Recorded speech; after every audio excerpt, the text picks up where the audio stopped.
Hi friends, welcome to recipes in my home. இனிப்பாக சாப்பிட்ணுன்னு தோணுச்சு. என்ன செய்யலான்னு ஐடியா பண்ணேன். வீட்டில் 2 வாழைப்பழம் இருந்துச்சுங்க. ஒரு ஸ்நாக்ஸ் சிம்பிளாக செஞ்சேன். அதான் உங்கள் கூட ஷேர் பண்ணியிருக்கேன். ஸ்கிப் பண்ணாமல் வீடியோ முழுமையாக பாருங்கள் ஃப்ரெண்ட்ஸ். ஒரு மிக்ஸி ஜாரில் 1/2 கப்புக்கும் கொஞ்சம் குறைவாக சுகர் ஆட் பண்ணியிருக்கேன். கல் உப்பு 1/4 ஸ்பூன் அளவுக்கு சேர்த்துருக்கேன். 4 ஏலக்காய் சேர்த்துட்டு நல்லா ஃபைனாக அரைச்சி ஒரு பவுலில் ஆட் பண்ணிவிட்டு 2 வாழைப்பழங்களையும் தோலை உரிச்சிட்டு சின்ன சின்ன பீசஸாக கட் பண்ணி சேர்த்துக்கிறேன். சுகர் அரைச்சி அதே மிக்ஸி ஜார்லேயே சேர்த்துட்டு நல்லா ஃபைனாக பேஸ்ட்டாக அரைச்சி வச்சுருக்கேன். இப்போ அதையும் நான் அந்த பவுலில் சேர்த்துட்டேன். 1/2 கப் அளவுக்கு மைதா ஆட் பண்ணியிருக்கேன். ஆட் பண்ணிவிட்டு லைட்டாக மிக்ஸ் பண்ணி விட்டுட்டேன். இப்போ எப்படி இருக்குது பாருங்கள் வாழைப்பழத்தில் உள்ள தண்ணியில். இப்போ நம்ம தண்ணி எந்த அளவுக்கு தேவையோ ஊற்றிக்கலாம். 1/4 ஸ்பூன் அளவுக்கு சோடா உப்பு ஆட் பண்ணிவிட்டு, சோடா உப்பு கண்டிப்பாக சேர்த்துக்கோங்க, கொஞ்சம் சாஃப்ட் வரும்.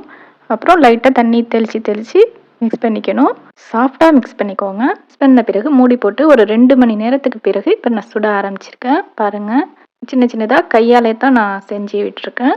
போடவுமே எப்படி மேலே எலும்பி வருது பாருங்கள்.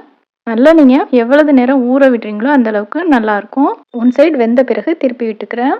இதே மெத்தடில் செஞ்சு பாருங்கள் ஃப்ரெண்ட்ஸ். வீடியோ பிடிச்சிருக்கோன்னு நினைக்கிறேன். லைக் பண்ணுங்கள், உங்கள் ஃப்ரெண்ட்ஸ் அண்ட் ஃபேமிலிக்கு ஷேர் பண்ணுங்கள். இன்னுமே நம்ம சேனலை சப்ஸ்கிரைப் பண்ணாமல் நிறைய ஃப்ரெண்ட்ஸ் பார்த்துட்டு இருக்கீங்க.